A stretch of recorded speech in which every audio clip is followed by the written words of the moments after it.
वजह ये मीठा है या ब्रशिंग ना करना है?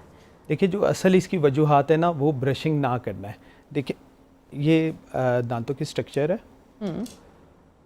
ये अल्लाह ताला ने हर दांत जो पीछे जो खाने वाले जो दांत है पीछे, आप देखें इसके ये इरेगुलर है।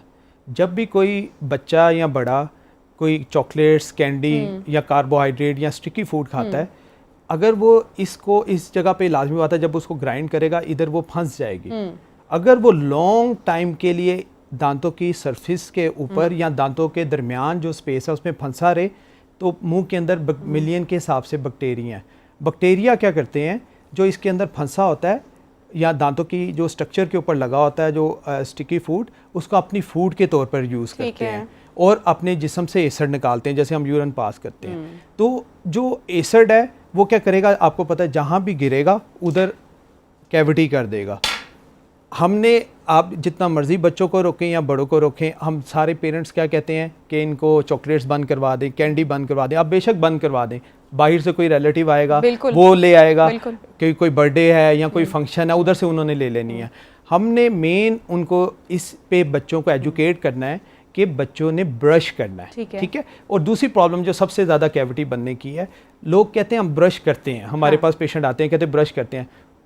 मेन क्या है कि वो सही टाइम पे नहीं करते। इधर क्या होता है, जितने भी पॉपुलेशन है, चाहे पाकिस्तान की है या बाहर की है, मोस्टली क्या होता है कि सुबह उठते हैं सबसे पहले ब्रश करते हैं, ठीक है। हम भी उठ के सुबह ब्रश करते हैं, उसके फौरी बाद ब्रेकफास्ट कर लेते हैं। अच्छा, ब्रेकफास्ट जब कर लिया, वो जितनी भी आपने फूड ली वो सारी वो स्ट्रक्चर के ऊपर फंस गई। उस तरह फिर आपने ब्रंच किया, वो भी दांतों पे फंस गया। फिर आपने लंच किया, डिनर किया, और उसी तरह आप सो गए। फिर पूरी ओवरनाइट वो दांतों पे वो फंसा रहा। फिर सुबह उठे, फिर ब्रश किया और उसके बाद ब्रेकफास्ट, यानी 20 सेकंड्स में किया। एग्जैक्टली। और यानी 24/7 आपका सिर्फ 15 मिनट साफ रहा जब आपने ब्रश करके ब्रेकफास्ट किया। सही टाइम क्या है कि रात सोने से पहले ब्रश करें कि दांतों की सरफेस है वो साफ रहेगी। सुबह उठे, नमाज पढ़ी, कुल्ली करने के बाद आपने, क्योंकि रात को तो दांत साफ हैं, आपने ब्रेकफास्ट करना है। और ब्रेकफास्ट करके आपने जहाँ ऑफिस जा रहे हैं, कॉलेज, उससे पहले आपने ब्रश करके जाना है। तो जब आपने ब्रेकफास्ट कर लिया और ब्रंच टाइम 2-3 घंटे वो दांत साफ रहेंगे।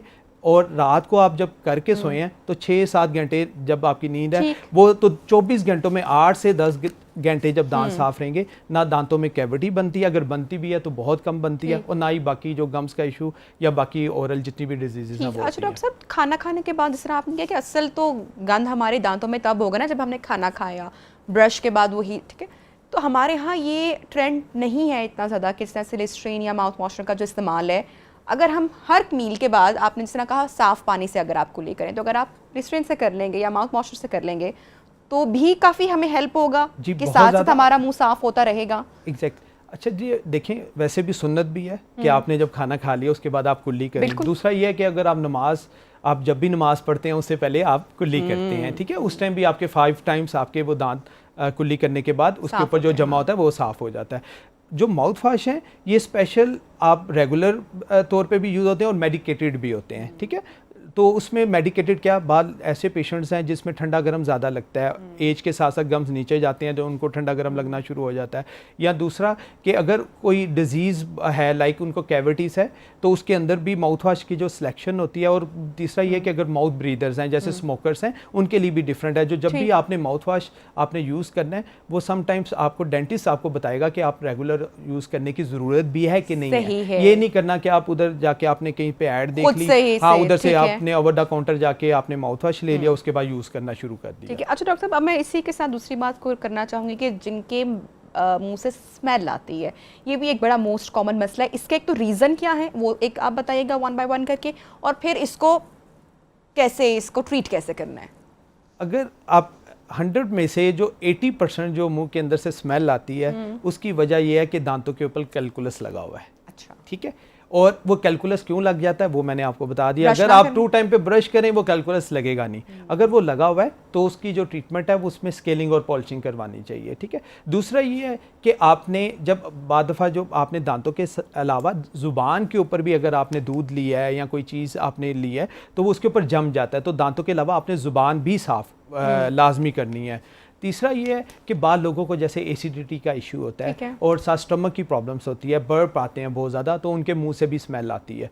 फोर्थ ये है कि अगर दांतों की ये ऊपर बाद दफ़ा ये होता है, ये ऊपर वाली सरफेस के अलावा भी पेशेंट कहता है मैं इसको भी साफ़ करता हूँ, ज़ुबान को भी साफ़ करता हूँ, मुझे कोई स्टमक का इशू भी नहीं है, फिर भी मेरे मुंह से स्मेल आती है। उसकी वजह ये होती है कि दांतों के दरमियान भी खाना फंसा होता है, ठीक है। अगर उसको वो रिमूव ना करवाए, वो ब्रश से रिमूव नहीं होगा, उसके लिए आपको डेंटल फ्लोस यूज़ करना पड़ेगा, ठीक है। अगर वो डेंटल फ्लोस करता है फिर मुंह से स्मेल नहीं आती। और बात बहुत ही कम रेयर ये होता है कि अगर पेशेंट कोई मेडिसिन वगैरह यूज़ कर रहा हो। अच्छा तो डॉक्टर साहब, अगर आप किसी क्या डिजीज़ की वजह समझते से हैं कि हमारे यहाँ क्यों डेंटिस्ट के पास जाने का रुझान इतना कम है? हम इसको इतना इजी ले लेते हैं, और खुदा ना खास्ता अगर दांत की कोई तकलीफ हो जाए तो कहते हैं कि ईयर और जो आपके टीथ हैं वो सबसे पेनफुल, मतलब बहुत तकलीफ होती है। आप खुदा ना खास्ता अगर आपको कोई भी तकलीफ हो, अगर इनमें कोई इन्फेक्शन कोई मसला हो जाए, स्केलिंग और पॉलिशिंग आप देखेंगे कितने भी पीले दांत हो जाए, जिसका आपने जिक्र किया, हम नहीं जा रहे होते। और रीज़न क्या दिया जा रहा होता है, मैंने बहुत लोगों से बहुत बार सुना है कि उससे तो सेंसिटिविटी बढ़ जाती है, या दांत हिलना शुरू हो जाते हैं, या कमज़ोर हो जाते हैं, फिर आप जाएंगे, फिर आपको तो रेगुलर जाना ही पड़ेगा।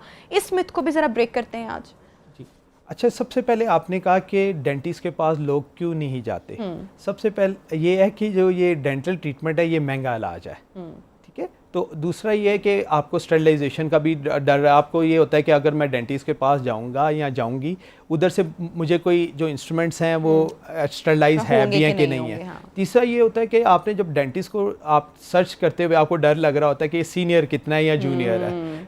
फोर्थ ये है कि आपको ये भी डर होता है कि मैं किसी और मसले के लिए चला गया हूँ या चली गई हूँ, आगे से वो मुझे कोई इसकी और ट्रीटमेंट ना बताए। हाँ। और सबसे ज़्यादा आजकल जो इश्यूज़ वगैरह आ रहे हैं वो इस वजह से आ रहे हैं कि हमारा लाइफस्टाइल बहुत चेंज हो गया। अब हम इतने ऑक्यूपाइड होते हैं कि अगर मुंह के अंदर पेन होती है तो ओवर द काउंटर जाके पेन किलर ले ली। अगर गम थोड़े ब्लीड कर रहे होते हैं तो हम उसके लिए देख रहे होते हैं, नेट गूगल पे सर्च कर लेते हैं और उसकी पेस्ट एग्जैक्टली।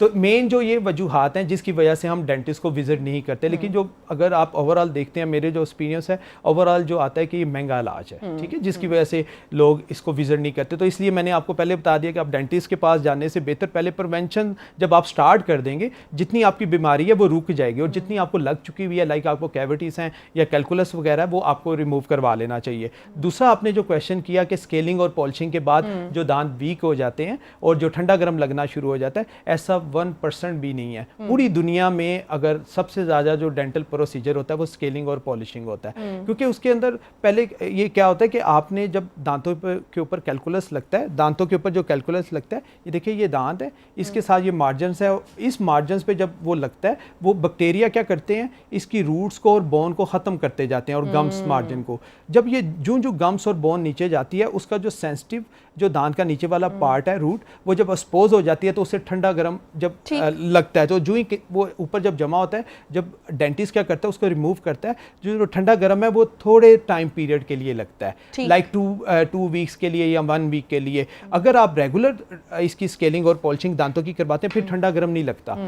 जो ही उसके लिए फिर डेंटिस्ट क्या करता है, आपको उस सेंसिटिविटी के लिए आपको टूथपेस्ट प्रिस्क्राइब कर देता है। लेकिन ये ऐसा इसके पीछे 1% भी नहीं है, क्योंकि इसके अंदर जो टिप्स यूज़ होती हैं वो बिल्कुल ब्लंट होती हैं, वो काटती नहीं है, वो जो ऊपर जमा होता है उसको रिमूव करती हैं। और उन लोगों को ठंडा गर्म ज़्यादा फील होता है जो साल में उसका कि कभी जिन्होंने 8-10 साल तक कभी स्केलिंग पॉलिशिंग नहीं करवाई या कभी डेंटिस्ट को विजिट नहीं किया, उसके बाद जब आते हैं या कभी कभार जो स्केलिंग करवाते हैं, अगर जो रेगुलर स्केलिंग एंड पॉलिशिंग करवाते हैं उनको ठंडे गर्म की शिकायत नहीं होती।